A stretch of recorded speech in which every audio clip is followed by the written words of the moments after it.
So good morning everyone. Day 6 first half की briefing है। Topics हैं मुस्लिम इन्वेजन, राजपूत पीरियड, दिल्ली सल्तनत।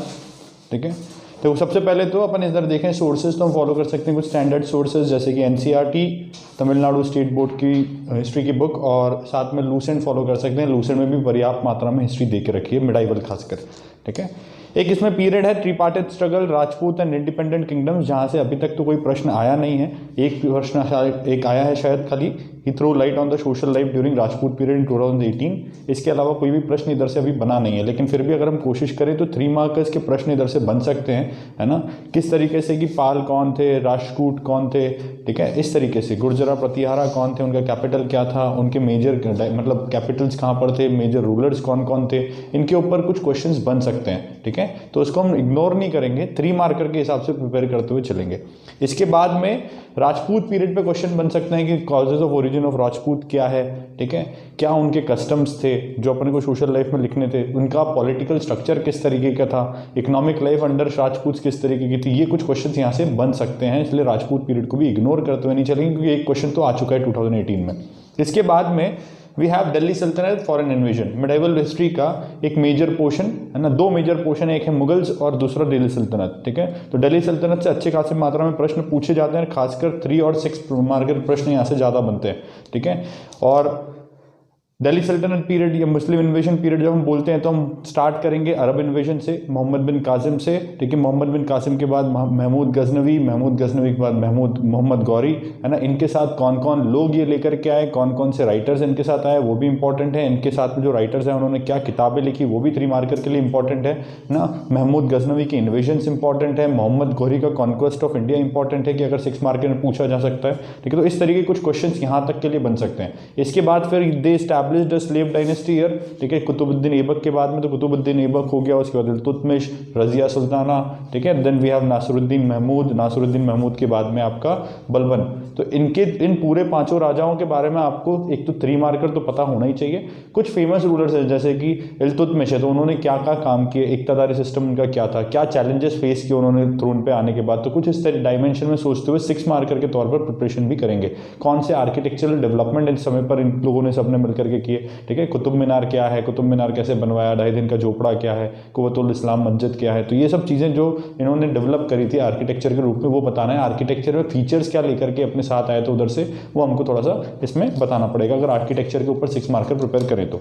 ठीक है, इसके बाद में बलबन, तो बलबन की पॉलिसीज, बलबन का राजस्व का सिद्धांत, किंगशिप थ्योरी, बलबन का ब्लड एंड आयरन पॉलिसी। ठीक है, तो ऐसी जो उसने पॉलिसीज लेकर के आया था, सिजदा, पेबोज, नवरोज फेस्टिवल जो बनाना चालू किया, तो इनके बारे में भी आप थोड़ी सी चर्चा करेंगे। और 3 मार्कर के रूप में बलबन को और इसकी जो पॉलिसीज हैं उसको 6 मार्कर के रूप में प्रिपेयर करने की कोशिश करेंगे, क्योंकि ऑलरेडी एक बार आ चुकी है discuss in short Balban theory of kingship. ठीक है, किंगशिप आ चुकी है तो ब्लड एंड आयरन पॉलिसी भी पूछ सकता है। ठीक है, तो उसको हम प्रिपेयर करके कम से कम चलें। इसके बाद में we have Khilji dynasty. Khilji dynasty में फाउंडर है जलालुद्दीन खिलजी, तो उनके बारे में थोड़ा पता हो। इसके बाद में आपको जलालुद्दीन के बाद में अलाउद्दीन खिलजी पे सबसे ज़्यादा मेजर फोकस करना है, जहाँ से 6 मार्कर्स बन सकते हैं।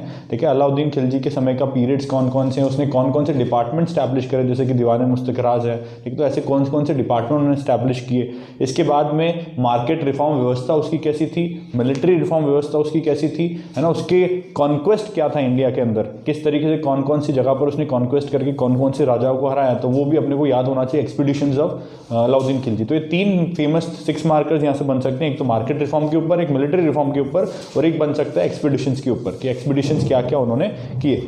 इसके बाद में खिलजी डायनेस्टी में फिर बाद के जो 2 रूलर्स हैं वो इतने ज़्यादा इंपॉर्टेंट नहीं है, अगर फिर भी पूछा जाएगा तो 3 मार्कर में पूछा जा सकता है, इससे ज़्यादा वहाँ पे कंटेंट नहीं मिलता, है ना। इसके आर्किटेक्चर के ऊपर भी बात की जा सकती है अलाउद्दीन खिलजी के। 6 मार्कर में उटपटांग सा प्रश्न पूछा जा सकता है कि describe the architecture of Alauddin Khilji, architectural development during the reign of Alauddin Khilji. ठीक है, अलाई दरवाजा और ये जो दरवाजे बनवाए, ये सब चीज़ें आप वहाँ पर डाल सकते हैं। इसके बाद में आप देखें तुगलक डायनेस्टी, तो तुगलक डायनेस्टी में, है ना, गाजी मलिक से लेकर के आपका फिरोज शाह तुगलक तक चीज़ें इंपॉर्टेंट है। ठीक है, तो तीनों ही राजा लगभग इंपॉर्टेंट है। गाजी मलिक के बारे में भी आपको पता होना चाहिए, है ना। उसके बाद मोहम्मद बिन तुगलक के ब्लंडर्स पता होना चाहिए, उसके द्वारा किए गए काम भी पता होना चाहिए। जैसे वो 5 ब्लंडर करके आया था ना, कि खुरासान अभियान, कराचिल अभियान, ठीक है, shifting of capital and token currency, ठीक है, दोआब क्षेत्र में कर वृद्धि।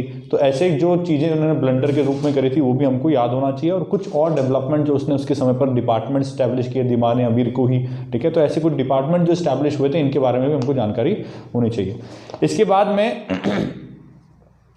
तुगलक के बाद में आपको एक आखिरी रूलर फिरोज शाह तुगलक के जो डेवलपमेंटल वर्क्स थे उनके बारे में जानकारी होनी चाहिए, ठीक है। डेवलपमेंटल वर्क्स जैसे कि दारुल शफा उन्होंने डाला, ठीक है। उसके बाद दीवान खैरात, दीवान बंदगान, जितने मतलब डिपार्टमेंट स्टैब्लिश करिए सब 3 मार्कर के लिए इंपॉर्टेंट है। और पूरा की पूरा प्रश्न बन सकता है 6 मार्कर में कि what are the development work या describe the developmental works done by Firoz Shah Tughlaq, ठीक है।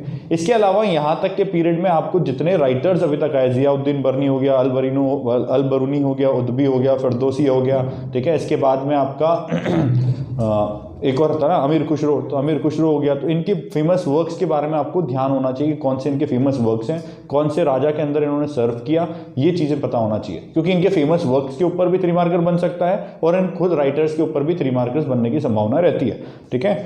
चलो, इसके बाद में आपके पास आते हैं 2 डायनेस्टीज और, सैयद्स और लोदीज, ठीक है। तो सैयद में आपको सैयद के फाउंडर कौन है, सैयद का 1-2 मेजर राजा आप याद रखें, सैयद का रूलिंग पीरियड कौन सा था वो याद रखें, और उसके बाद आपको आखिरी में याद रखना है लोदी। तो लोदी में बहलोल लोदी कौन है, इब्राहिम लोदी कौन है, ठीक है। गुलरुखी के नाम से किसको जाना जाता, तो मतलब ये इसके बारे में थोड़ी बहुत इंफॉर्मेशन आपको होना चाहिए। हो सकता है कि इब्राहिम लोदी ना पूछ करके सीधा गुलरुखी पूछ ले, तो ऐसे कुछ अलग अलग प्रश्न अलग अलग तरीके से भी आ सकते हैं, उल्टा नाम भी आ सकता है। जैसे जूना खान कौन था, इस तरीके से प्रश्न पूछ सकता है अगर उल्टा पूछना हो तो ऐसे उल्टा प्रश्न भी याद आ सकता है, इसलिए उसके निकनेम्स भी याद रखें, क्योंकि जब वो उस तरीके से आएगा तो अपने सामने से बिल्कुल एब्सर्ड होगा कि हमको पता ही नहीं होगा गाजी मलिक कौन है, जूना खान कौन है। तो इनके जो पेट नेम्स है या फिर हम बोल सकें इनका अल्टरनेट नेम्स है वो भी हमको ध्यान रहे, ताकि अगर प्रश्न पत्र में 3 मार्कर में उनके अल्टरनेट नेम्स अगर आए तो भी हम उसके बारे में लिख सकें, ठीक है।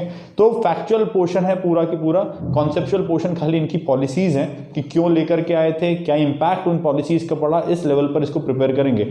अगर ऐसा क्वेश्चन आता है दिल्ली सल्तनत से थोड़ा सा कॉन्सेप्चुअल 15 मार्कर, तो फिर इस तरीके से उसको एक्सपांड करना पड़ेगा। अगर इस तरीके से पूछ लिया कि what were the market reforms of Alauddin Khilji and what were it impact and causes, क्यों लेकर के आया था और क्या इंपैक्ट उसका पड़ा, तो फिर अपने को थोड़ा सा इसको एक्सटेंड करने के लिए अपने पास कॉजेस भी मजबूत होने चाहिए कि इस कॉजेस के लिए वो लेकर के आया था और इसका ये इंपैक्ट भी देखने को मिला, कहाँ तक लिमिटेड था, कहाँ तक था।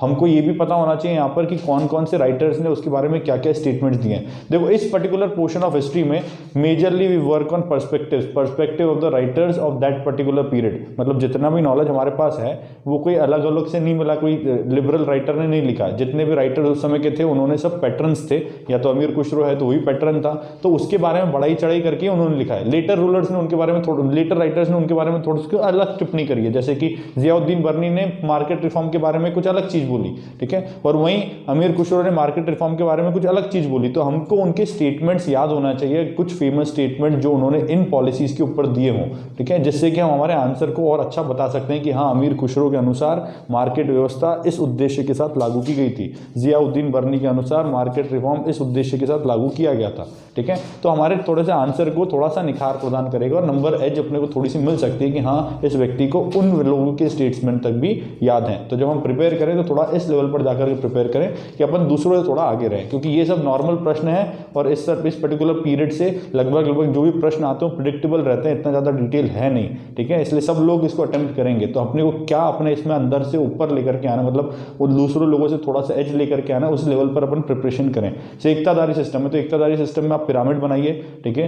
पिरामिड किस तरीके से कि राजा है, राजा के नीचे एकतादार है, एकतादार के नीचे फिर वापस से दूसरे लोग हैं, कॉमन पीपल है। कॉमन पीपल से एकतादार जो है रेवेन्यू कलेक्ट करता है और उससे उन्हीं लोगों के बलबूते आर्मी खड़ी करता है, और राजा जो है रेवेन्यू का एक हिस्सा जो है अपने पास रख लेता है और बाकी उनको एकतादारों को आर्मी मेंटेन करने के लिए दे देता है। तो इस तरीके से अपने को वहाँ पे प्रिपेयर करना है कि कौन कौन से डायग्राम्स अपन कहाँ बना सकते हैं। सेम मनसबदारी सिस्टम में बना सकते हो, एकतादारी सिस्टम जैसा पिरामिड, थोड़ा सा चीज़ें चेंज हो जाएगी। वहाँ पर कुछ अलग तरीके का एडमिनिस्ट्रेशन सिस्टम था, यहाँ पर थोड़ा अलग तरीके का एडमिनिस्ट्रेशन सिस्टम था, ठीक है। तो इस तरीके से थोड़ा सा अपने फोकस करना है।